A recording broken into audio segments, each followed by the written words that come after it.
Alin-aling bahay Yung ang 42. pinagdideliveran mo sa panig ni former Speaker Martin Romualdez? Yes, Your Honor, yung 42, yung dito sa may Forbes Park. Yun lang? Wala nang iba? Mayroon pa yung bagong nakaraan doon sa 19 Nara, yung dating bahay ni Michael Yang. Sa pagkakatanda mo, mayroon pang ibang lugar na kung saan nagde-deliver kayo? Sa Aguado, dyan sa Malacanang. Tapos pag may duty kami, nagkakaroon ng detailed. Minsan namumonitor ko doon sa group chat namin, may basura tayo deliver. Minsan namumonitor ko siya is 3 times a week. Ang delivery doon sa Forbes, sa bahay ni Kung Romualdez. Yung pera minsan nanggagaling lang doon sa Horizon eh. Dito sa video na to, magre-react ho tayo dito sa surprise resource person itong si Senator Rodante Marcoleta. Panigurado, wala na akong lusot itong si Elizalde at itong si Martin Romualdez dito sa video na to. Pero bago yan, isang like at isang subscribe. Masaya na ho tayo dyan sa mga gusto sumali sa ating community. Yung join button, nandyan lang ho sa baba. Rekta na ho tayo dito sa surprise resource person itong si Senator Rodante Marcoleta. Game. Mr. Chair, I am going to consume my time by making a disclosure.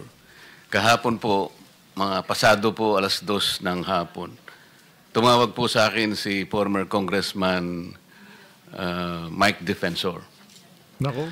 Tinanong ko po kung ano ang kailangan niya. Meron daw pong isang tao na matagal na po niya kung gustong kausapin para sa isang paglalahad ng kanyang nalalaman tungkol po sa ating iniimbestiga sa committee ito. Sabi ko, madali ba yan kasi meron kaming session, mag-uumpisa yun ng 3:00. Sandali lang ito, sabi niya, kasi nandito lang naman kami rito sa may Golden China. Ito pong restaurant malapit sa atin. Mga 5 minuto lang po siguro mararating natin. So ako po nagparaya at pinuntahan ko kung sino yung sinasabi niyang tao. Kasi po meron na raw po siyang draft na salaysay na kung gusto ko raw pong makita. So, Mr. Chair, ako po ay nagpaunlak para makita kung talagang meron ngang ganung tao at meron nga siyang gustong isalaysay. Nakita ko po yung tao at pinabasa niya po sa akin yung isang salaysay na nakaporma na po. Binasa ko po. Yun pong salaysay na yun ay nagsasabi ng kanyang pagkalungkot at siguro pagkabahala, sabi niya, na bakit nangyayari sa ating bansa ito. At nalulungkot siya, Mr. Chair, sapagkat meron siyang partisipasyon doon eh.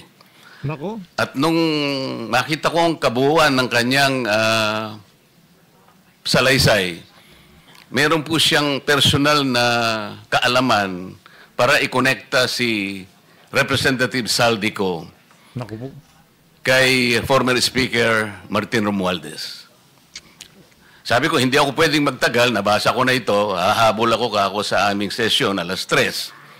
Pero kung talagang ikaw ay voluntaryo mong gustong gawin yan, sang-ayon sa iyong nilalahad dito, di sige, i-finalize mo yan.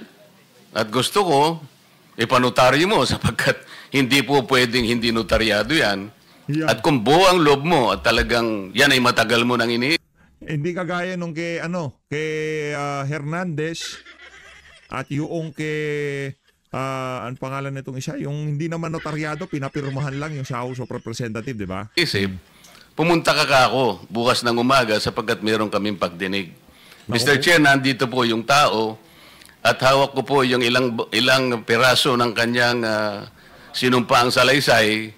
Kung po pwede po sana natin siyang tawagin ngayon, para ngayon siya po ang mismo maglahad ng kanyang salaysay. Sa ating gitna. Okay, you may call him. Yan ang mga... Mr. Chair, I'm calling... Pagka ganyang kalakson, magkakasundo tayo kahit pa paano. Mr. Orly Regala Gutesa, para po humarap sa atin. Mr. Gutesa, kayo po ay umupo dito sa may gitna. Nako. Ito na ho, ito mga kababayan, ang pinakaabangan ng sambayan ng Pilipino. Yung pangalan na hindi pwedeng banggitin yung magtandem President. na hindi pwedeng paratangan at isangkot dito sa issue ng flood control project na to, heto na ho. Heto, hindi hindi ho ito district engineer. Manatili ka muna nakatayo kasi Hindi ho nunumpa siya ka. kontraktor. Heto, malapit dito kay Zaldico. Security Paki-raise yung consultant. right hand. Yan. Do you swear or affirm to tell the truth, the whole truth, and nothing but the truth in this proceeding? Yes, sir. Salamat. Take your seat, please. You may proceed. You may continue. Salamat po, Mr. Chair. Mr. Gutesa, kaninang ako'y nagpapaliwanag para ipakilala kita. Narinig mo yung aking sinabi.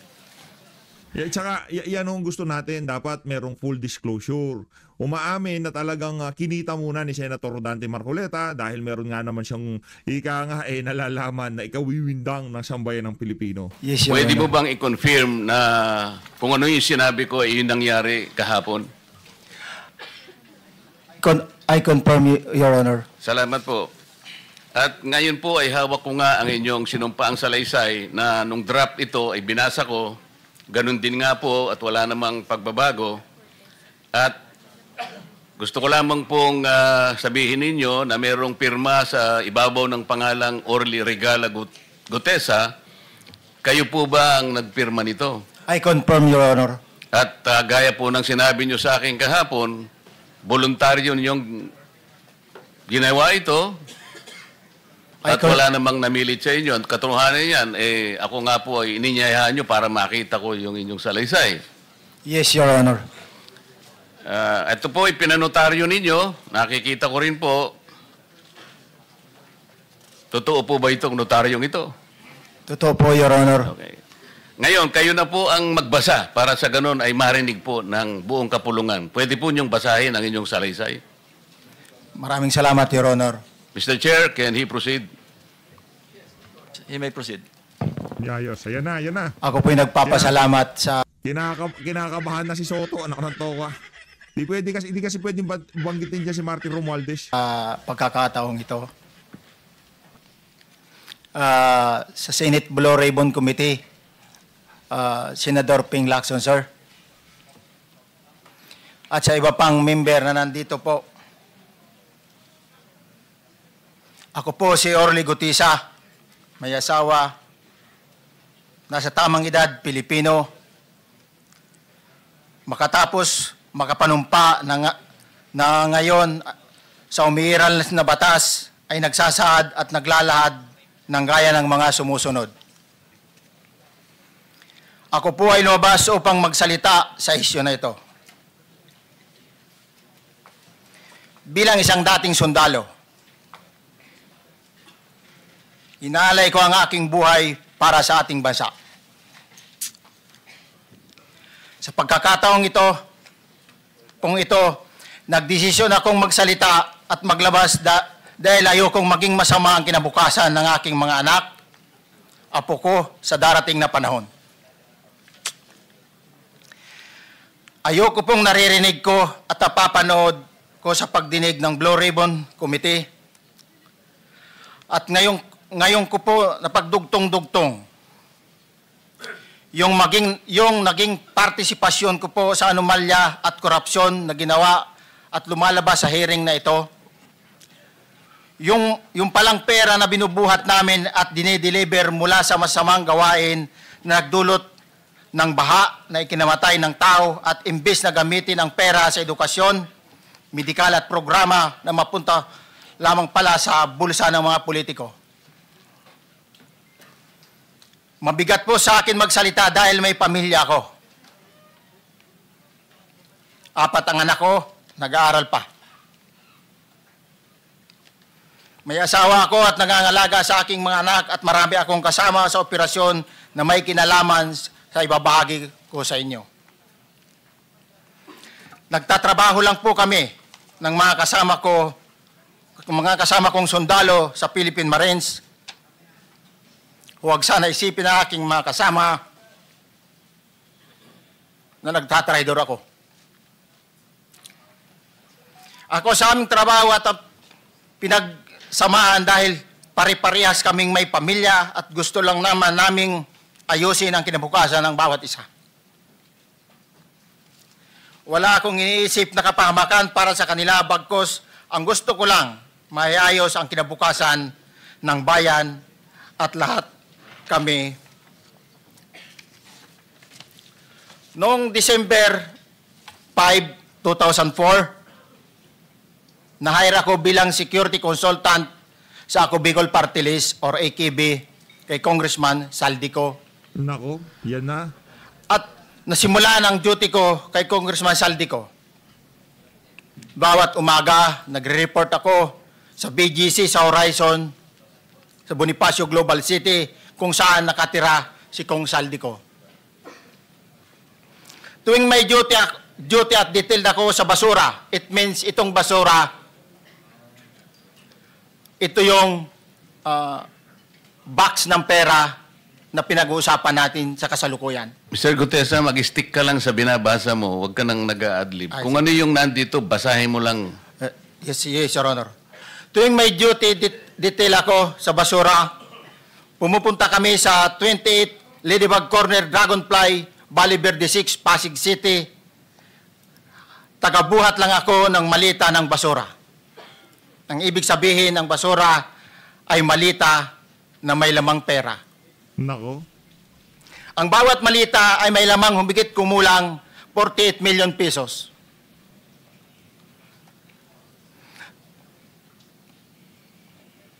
Ang bawat malita ay may post-it na nakadikit na nakasaad kung magkano ang laman ng bawat malita. Tuwing may duty detail sa basura, may pumupunta na tao na magde-deliver ng basura at nire-receive ni John Paul Estrada at Mark Tiksay. Ang mga executive assistant ni Congressman Saldico at sila ang mga detailed sa mga ganyang activities. Ang mga nangyayari kapag duty kami sa basura, kalimitang dinadala sa bahay ni Congressman Saldico sa Valle Verde 6 at tinatanggap naman ni Mark at ni Paul. Pagkatapos naming may baba ang nasabing basura, ipinapasok sa bahay ni Congressman Saldico sa Valle Verde 6 at binibilang ni Mark at ni Paul. Alam ko na ang laman ng malita ay pera sapagkat nakita ko si Paul na binuksan ang malita at inilabas ang laman para bilangin. Ang isang ehemplo na nagdala ng pera ay si Congressman Eric Yap ng AXIS Party List. 46 na malita ang dala niya sa bahay ni Congressman Saldico sa Valle Verde 6. Pagkatapos mabilang, isinakay namin sa mga sakyan patungo sa Horizon Residence. Si Alcantara napapakamot, anak ng toko. Ito na to. Ito na to, all out na to. Iga. Anak ng toko. Sa Taguig. At dumiretso kami sa basement upang may baba ang nasabing basura. Bago ibaba ang nasabing basura, ito, Merong napuputol sa binabasa mo eh. Huwag kang magmadali. Huwag kang magmadali. naputol na, Ulitin mo yung paragraph 20. wala na akong, hindi ko makita na putol na siya.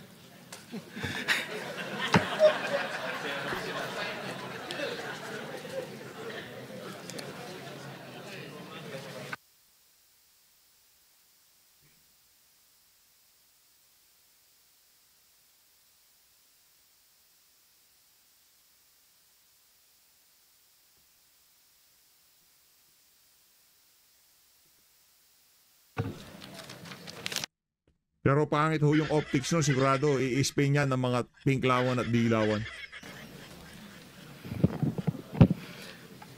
Pagkatapos, mabilang ang sinasakay namin sa Naku mga po, sakyang patungo sa Horizon Residence, Taguig.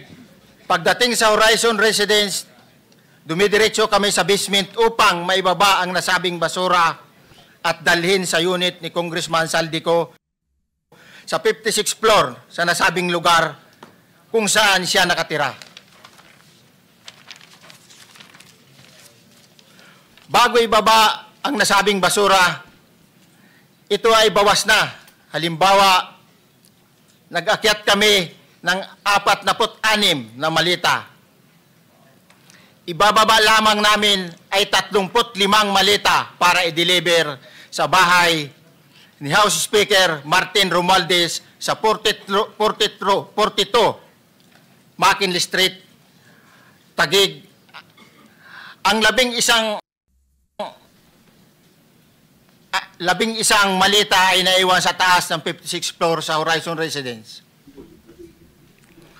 Humigit kumulang 3 beses ako mismo ang nag-deliver ng basura sa bahay ni Congressman Saldico, sa Horizon Residence at sa mga bahay ni Speaker Romualdez sa 42 McKinley Street, Taguig.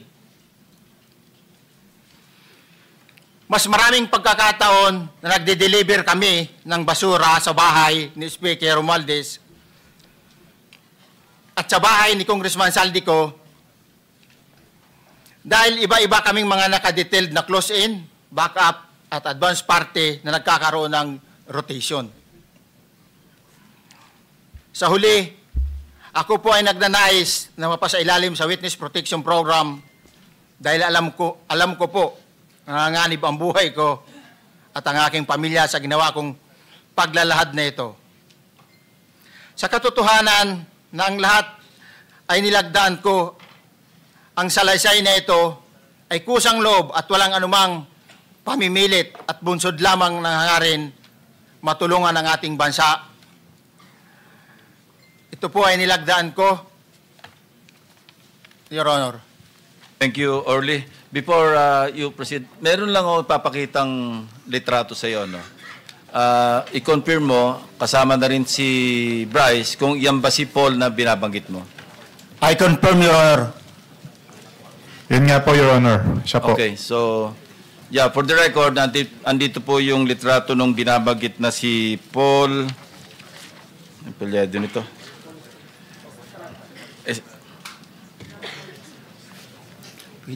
John Paul Estrada, hindi ba?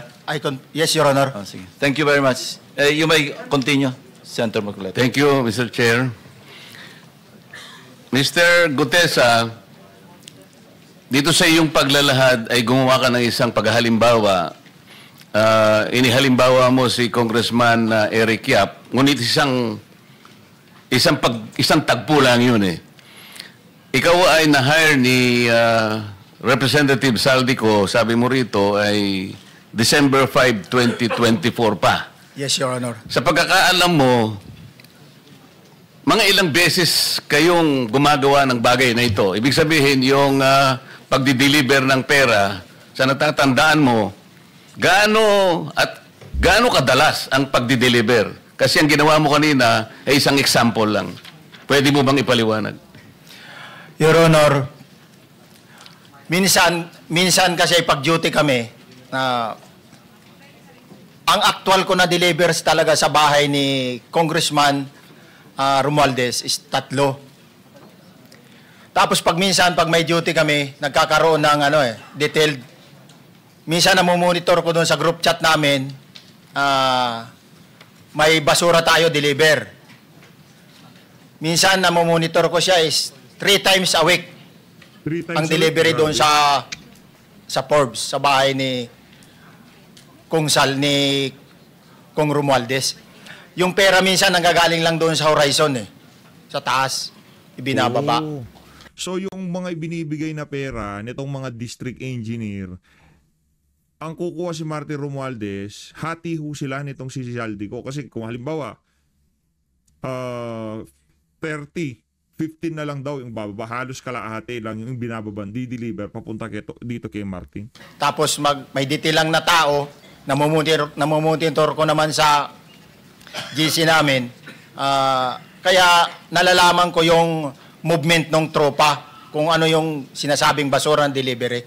Your Honor. So yung delivery o yung movement ng tropa nagaganap average 3 times a week. 3 times a week, Your Honor. Nagsimula noong December 2024. Yes, Your Honor. Hanggang ngayon ba ay naglilingkod ka pa kay Representative Saldico?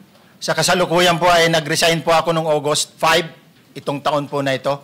So, Maliwanag ba ang ibig mong sabihin para sa kapulungan ito ay nag-a-average ng 3 beses sa loob ng isang linggo ang pagdi-deliver ng pera kay Representative Saldico at tuloy-tuloy naman doon sa bahay ni former Speaker Martin Romualdez sa ganong rate, ganong beses, 3 beses sa loob ng isang linggo. Yes, Your Honor. Magmula December 2024 hanggang ikaw ay mag-resign noong August 2025, this year. Yes, Your Honor.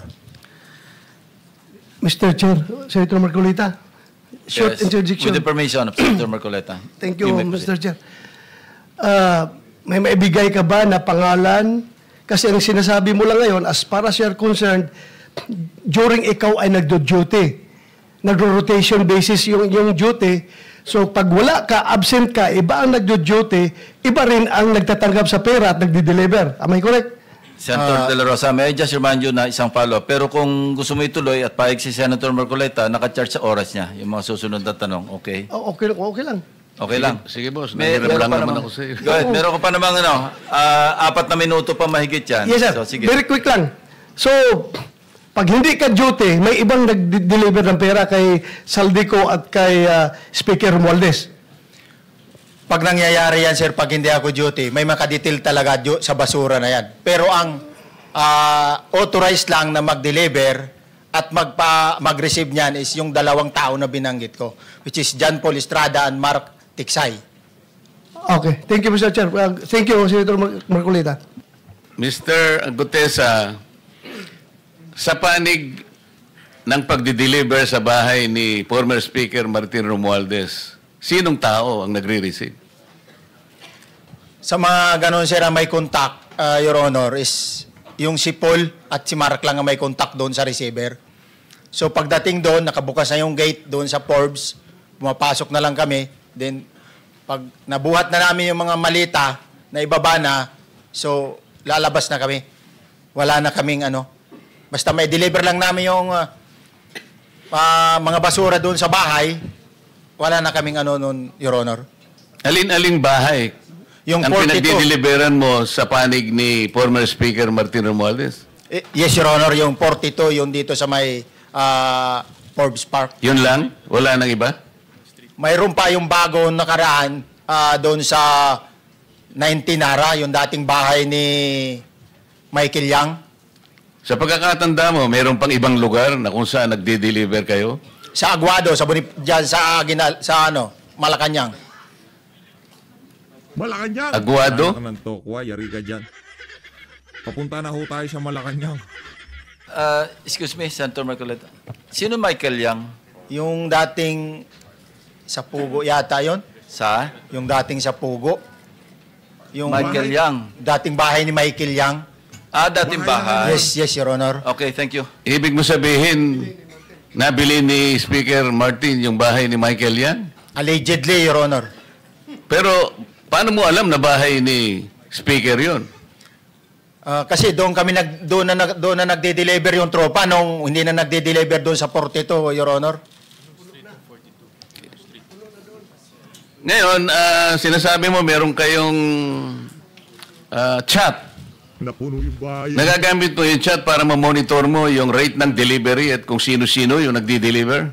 During the time nung nandoon pa ako, Your Honor.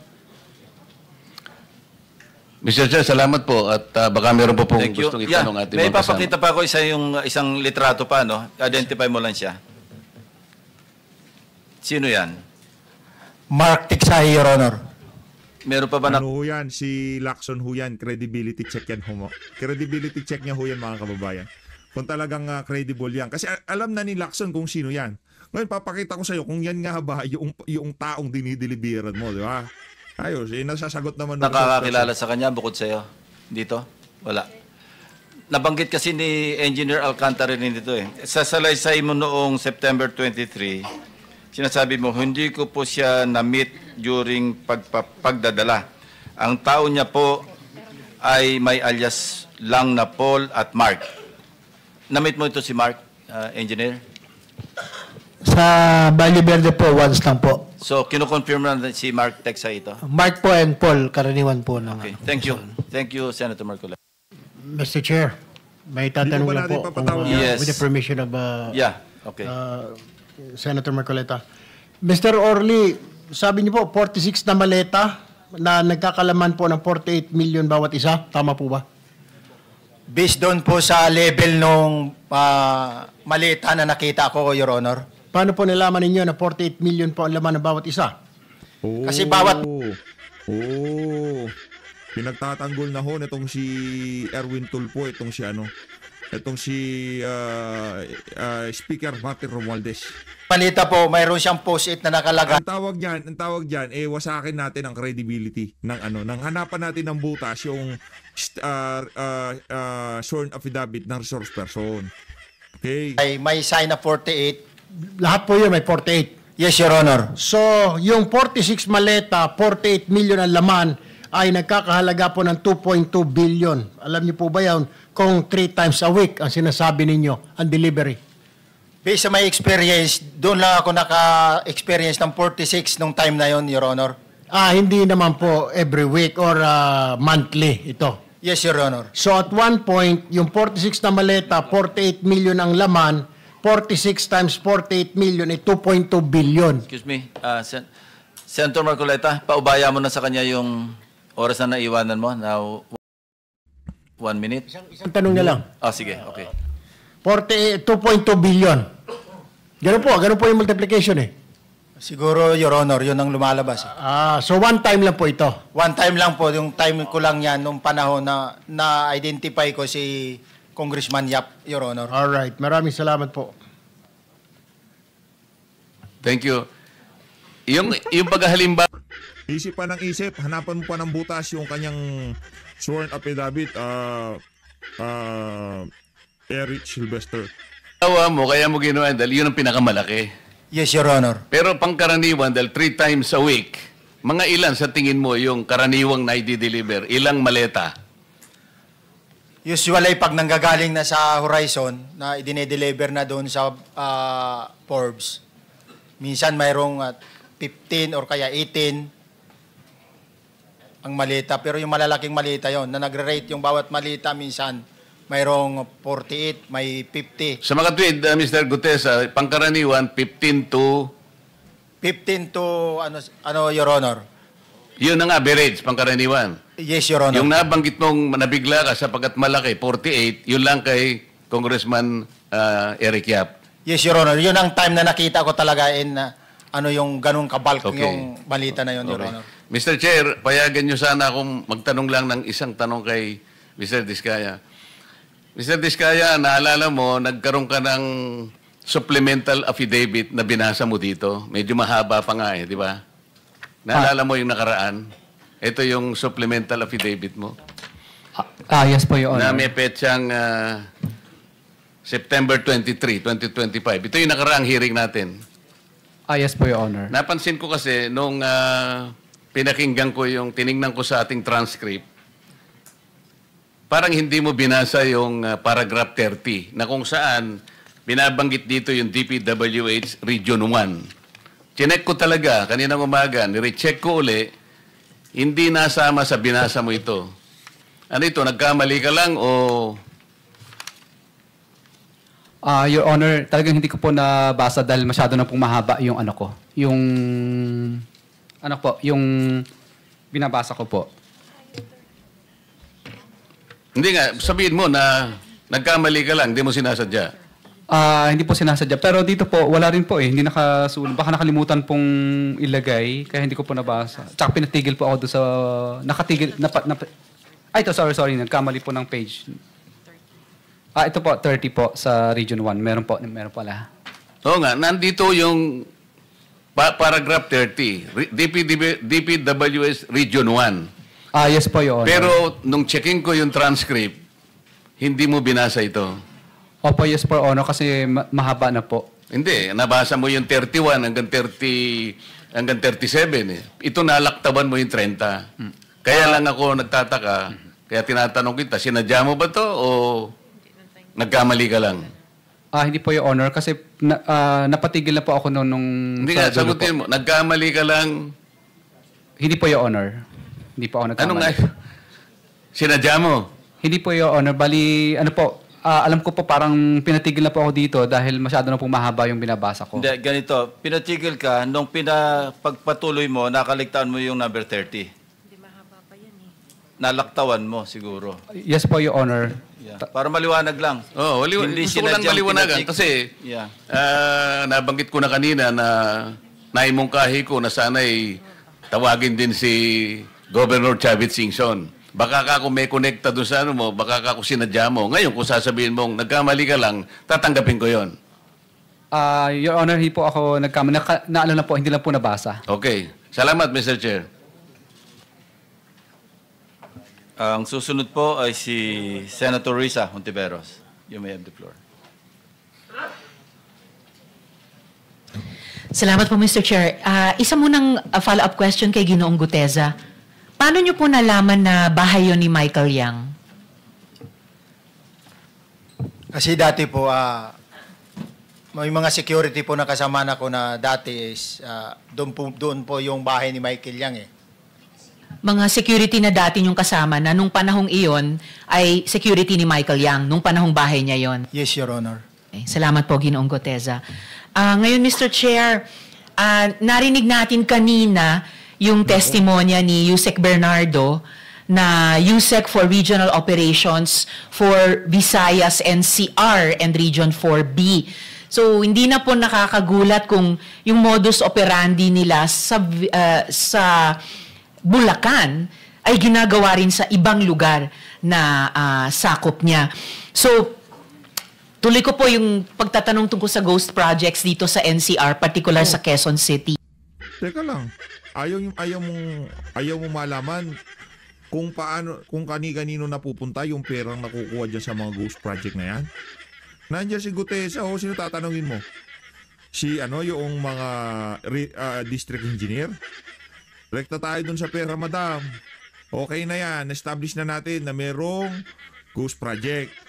Dito sa isa na to, alamin natin kung saan napupunta yung pondo sa mga ghost project. Ganun yung... Mabuti pong marinig mula sa DPWH na inaaksyonan na rin ng department ang mga opisyal nito sa ibang lugar. Kasama sina NCR. Wala akong kwentang pagtatanong nitong si Aling Risa dito. Andito na unahan tatapusin ang ating reaction video na to. Maraming salamat po sa pag-support sa page. Mag-ingat po kayo lahat. Mahal natin ng Pilipinas.